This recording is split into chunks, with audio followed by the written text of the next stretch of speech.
भक्तजनों, आज शुक्रवार के दिन है। या शुक्रवार के दिन माँ संतोषी के साथ साथ बेभाव लक्ष्मी की भी पूजा होती है। उनकी साथ साथ उनकी भी कथा सुनी जाती है। जो मनुष्य शुक्रवार के दिन बेभाव लक्ष्मी का पूजा करते हैं, उनकी घर में कभी धन का कमी नहीं होती है। वो माँ लक्ष्मी हमेशा उनकी घर में धन भरी रखती है। उसलिए माँ संतोषी का पूजा करे तो साथ में बेभाव लक्ष्मी का भी किया जाता है। ये शुक्रवार के दिन माँ लक्ष्मी और माँ संतोषी का दोनों को पूजा होता है। दोनों को कथा सुनने से दोनों माता प्रसन्न होती है और उनकी घर में अन्न से धन भर देती है, अखंड सौभाग्य पति रखती है। माँ बेभाव लक्ष्मी बहुत कृपालु है। जितने कृपालु माँ संतोषी है, उतने कृपालु बेभाव लक्ष्मी भी है। दोनों माते अपना भक्त का वचन भी सुनते हैं और उनकी सारा कामना पूरा कर देते हैं। माता संतोषी और बेभाव लक्ष्मी के कथा सुने तो साथियों पूरा कथा सुने, ताकि माँ लक्ष्मी खुश हो जाए और अपना भक्त पर अपना कृपा बरसाए। जय बेभाव लक्ष्मी, जय बेभाव लक्ष्मी, जय संतोषी माता, जय संतोषी माता।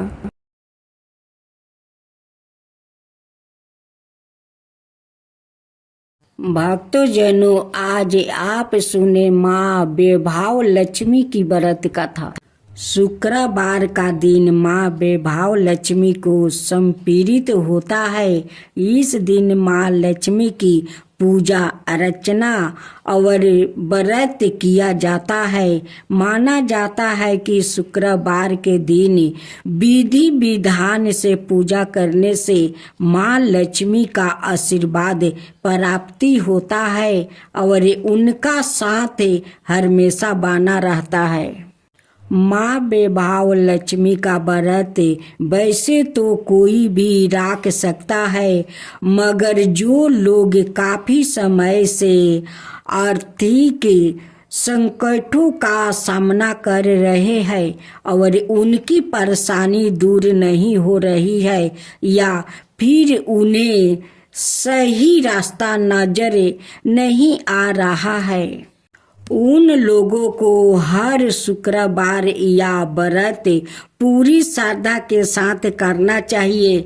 घर में दरिद्रता, कलेश, धन संकट, व्यापार में बरकत ना होने जैसी विपत्तियों से छुटकारा पाने के लिए हर शुक्रवार माँ बेभाव लक्ष्मी का व्रत और पूजा करने का विधान है। कहा जाता है कि अगर लंबे समय के बाद भी किया जा रहे प्रयासों के बाद भी अगर कोई काम नहीं बन पा रहा है तो व्याकित को बेभाव लक्ष्मी का व्रत जरूर करना चाहिए।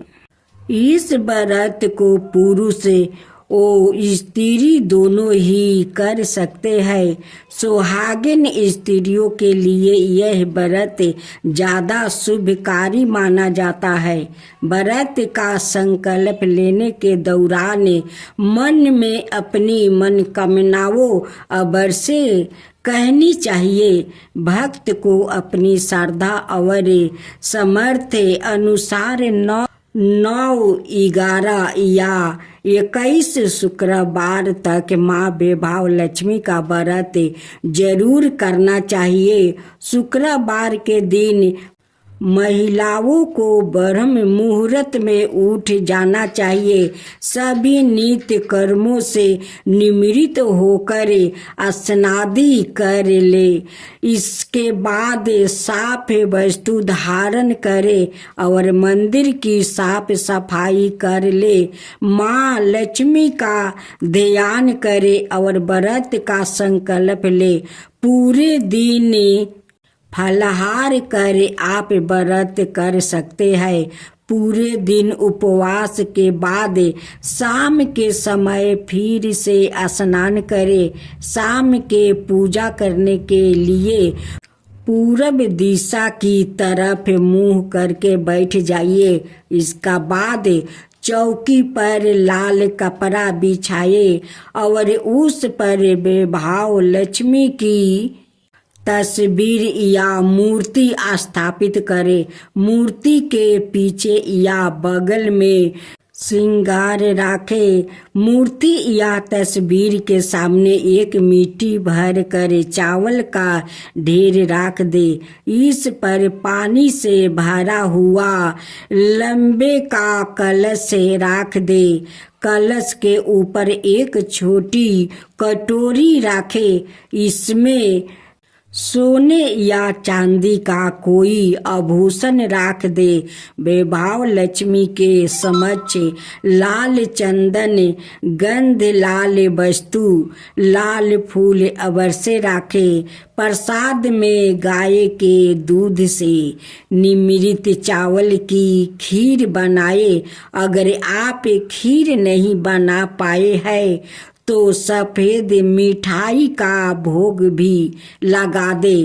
पूजा के बाद लक्ष्मी स्तवन का पाठ, चालीसा और आरती करे। साथ ही माँ के नियम मंत्र का जप भी करे। आज आप सुने खूब सुंदर माँ संतोषी की व्रत कथा ननद और भाभी की। एक घर में ननद और भाभी रहती थी। दोनों में बहुत स्नेह थे और दोनों मिलजुल कर अपना घर के सारा काम कर लेती थी। ननद माँ संतोषी की पूजा करती है। शुक्रवार के दिन भाभी ननद को साथ देती है। पूजा में उनकी हाथ बटाती है। पूजा में सारा काम करती है। ननद भाभी में इतना स्नेह था, इतना स्नेह कि वो जो काम करती वो मिलजुल कर करती। लेकिन भाभी संतोषी माता का पूजा नहीं करती थी। उनकी ननद माँ संतोषी के पूजा करती है। उनकी ननद का नाम रोहिणी थी। रोहिणी की माँ कहती है कि रोहिणी, काल तो मामा का घर जाना है, तुझे जाना होगा। रोहिणी कहती है कि माँ, मैं तो मामा के घर जाऊंगी, लेकिन मेरे माँ संतोषी का ख्याल कौन रखेगा। माँ कहती है कि रोहिणी, तेरे भाभी है ना, भाभी तेरे माँ संतोषी का ख्याल रखेगी। उनकी भाभी तो बहुत भोली थी। रोहिणी अपना माँ के साथ मामा के घर जाती है। रोहिणी 5 दिन के लिए मामा के घर गई थी। इधर उनकी भाभी संतोषी का बहुत ख्याल रखती थी, बहुत सेवा जतन करती थी। उनकी प्रतिमा के पास जाती है और कहती है कि संतोषी, मैं भोजन बना रही हूँ, तुम जल्दी जल्दी स्नान कर लो, देखो मेरा भोजन अभी अभी तैयार हो जाएगा। कह कर फिर रसोई घर में चली जाती है। फिर थोड़ा देरी के बाद आकर देखती है। कहती है कि माँ संतोषी, अभी तक तुम स्नान नहीं की, मेरा भोजन भी तैयार हो गया, जाओ जल्दी से स्नान कर लो। माँ संतोषी तो उनकी बात सुनकर उस फोटो से प्रकट हो जाती है। होकर जाकर कहती है कि भाभी बताओ मैं कहाँ स्नान करूँ। भाभी कहती है कि देखो बाल्टी में मैं पानी भर कर रख दी हूँ, जाओ स्नान जल्दी से कर लो। माँ संतोषी आती है, कहती है कि भाभी मैं तो स्नान कर लिया। भाभी कहती है कि थोड़ा ठहर जाओ, तुम्हारे लिए मैं आसन लगा दूं। एक पीढ़ी लगा देती है, उस पर लाल आसन बिछा देती है और कहती है कि अब बैठिए। भाभी हाथ में पंखा ले लेती है। अब माँ संतोषी को डोलाती है या कहती है कि अब भोजन कीजिए। माँ संतोषी कहती है कि भाभी इतना पसंद से मेरे लिए भोजन बनाई हो तो अपना हाथ से मुझे भोजन खिला दो। कहती है कि ठीक है, दो मैं खिला देती हूँ। भाभी अपना हाथ से माँ संतोषी का भोजन खिलाती है। भाभी तो रोहिणी से ज्यादा माँ संतोषी का ख्याल रखती थी। उन्हें स्नान कराती थी, उन्हें श्रृंगार करती थी, अच्छे अच्छे भोजन बनाकर खिलाती थी। जब रोहिणी 5 दिन पर अपना मामा का घर से लौट कर आती है, दौड़ी दौड़ी माँ संतोषी को देखने जाती है। देखती है कि भाभी तो बहुत अच्छे से ख्याल राखी है, उन्हें अच्छे अच्छे कपड़ा पहनाई है, 16 श्रृंगार की है। फिर भी रोहिणी अपना भाभी के पास जाती है, कहती है कि भाभी मेरे संतोषी का अच्छा से ख्याल राखी हो तो। भाभी कहती है कि जाओ ननद जी, अपना संतोषी से पूछ लो कि मैं ख्याल रखती थी या नहीं।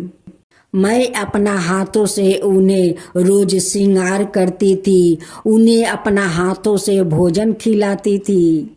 सासू माँ अपना बहू के बात सुनकर जोर से हंसने लगती है। कहती है कि अरे मेरी भोली बहू, कभी देवी देवता किसी के हाथ से भोजन करते हैं। रोहिणी जो हर शुक्रवार के दिन माँ संतोषी का जो भोग लगाती है, तब भोग का क्या माँ खा जाती है? माँ कभी नहीं खाती है। वो भोग पूजा के बाद उठाकर हम लोग सभी में बांट देते हैं। माँ कभी किसी को हाथ से खा सकती है? बहू कहती है कि माँ जी, आपको मुझ पर विश्वास नहीं है तो जाइए माँ संतोषी से पूछ लीजिए, वही आपको बताएगी कि मैं उनकी सेवा करती थी या नहीं। मैं अपना हाथों से उन्हें भोजन कराती थी या नहीं, जाइए उस संतोषी से आप पूछ लीजिए। ननद कहती है कि भाभी तुम सच बोल रही हो। भाभी कहती है कि ननद जी, मैं क्या झूठ बोल रही हूँ, मैं सच बोलती हूँ। रोहिणी अपना माँ से कहती है कि माँ, लगता है भाभी झूठ नहीं बोलती है, वो सच बोलती है। वो सचमुच का संतोषी माता उनकी हाथ से भोजन करती थी। सासू माँ कहती है कि बहू तुम सच बोल रही हो। बहू कहती है कि हाँ माँ जी, मैं सच बोल रही हूँ। मैं रोज उन्हें श्रृंगार करती थी, अपना हाथ से उन्हें भोजन खिलाती थी। सासू माँ कहती है कि बहू अगर ऐसा बात है तो काल भी तुम संतोषी के जैसे 5 दिन श्रृंगार किया, 5 दिन अपना हाथ से भोजन खिलाई, काल भी अपना हाथ से खिलाओ। हम लोग माँ संतोषी का दर्शन करना चाहती हूँ। फिर उनकी भाभी सुबह उठती है, घर के काम कर लेती है, नहा धोआ कर संतोषी माता का पूजा कर लेती है। फिर उन्हें भोजन बनाने जाती है तो कहती है कि माँ संतोषी, आप जल्दी से स्नान कर लीजिए, मैं आपके लिए भोजन बनाने जा रही हूँ, आप देरी मत कीजिए। रोहिणी और उनकी माँ छुप कर देख रही थी कि देखती हूँ कि आज माँ संतोषी उनकी हाथ से भोजन करने आती है या नहीं।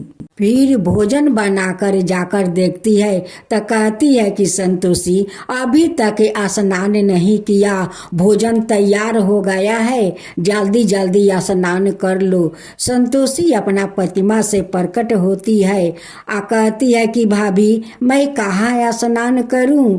कहती है कि वही पर बाल्टी में पानी भर दिया है, वही पर स्नान कर लो।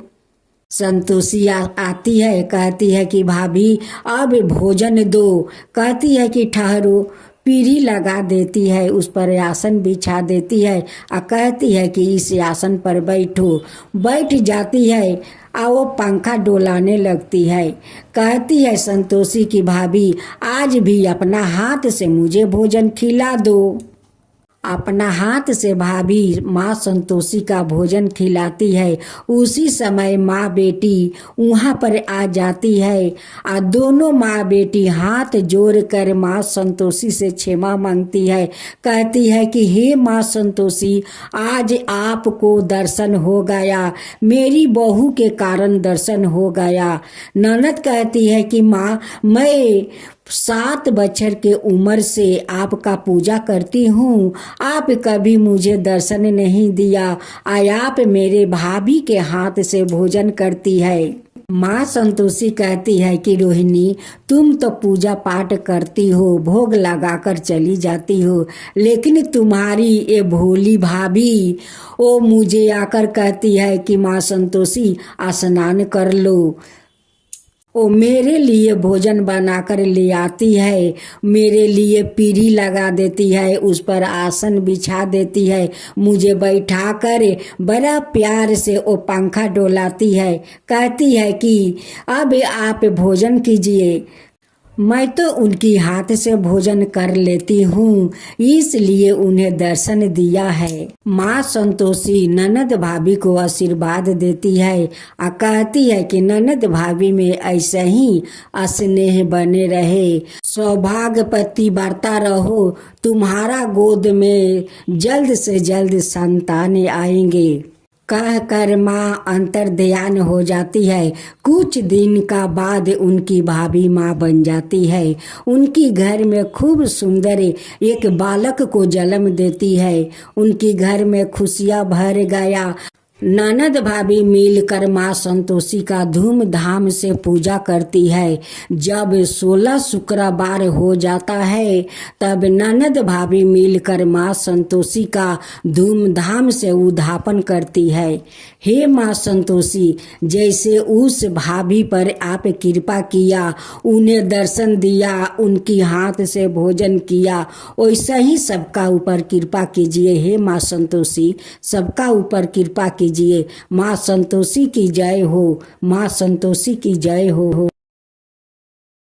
मैं तो आरती उतारू रे संतोषी माता की, मैं तो आरती उतारू रे संतोषी माता की। जय जय संतोषी माता, जय जय माँ, जय जय संतोषी माता, जय जय माँ।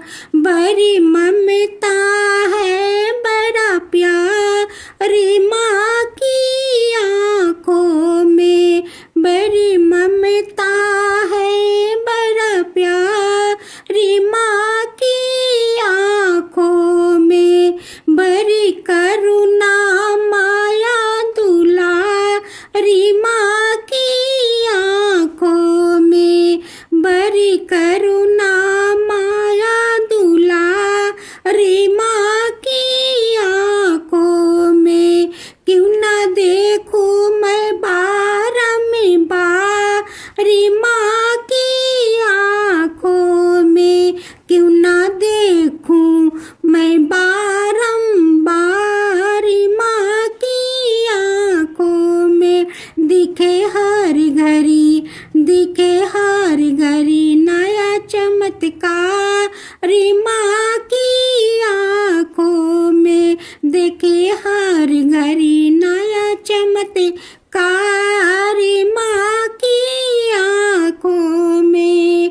नित्र करूँ झूम झूम, झूम झुमा झूम झूम, बाकी निहारू रे, बाकी निहारू रे। मैं तो आरती, मैं तो आरती उतारू रे संतोषी माता की, मैं तो आरती उतारू रे संतोषी माता की। जय जय संतोषी माता, जय जय माँ, जय जय संतोषी माता, जय जय माँ। सदा करके पुकारी माँ की मंदिर में, सदा करके पुकारी माँ की मंदिर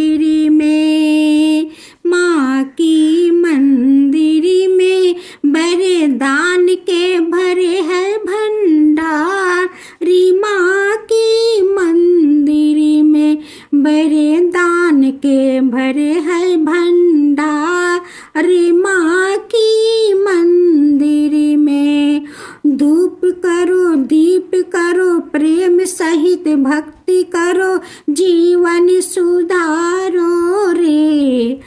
धूप करो दीप करो प्रेम सहित भक्ति करो जीवन सुधारो रे। प्यारा प्यारा जीवन सुधारो रे। मैं तो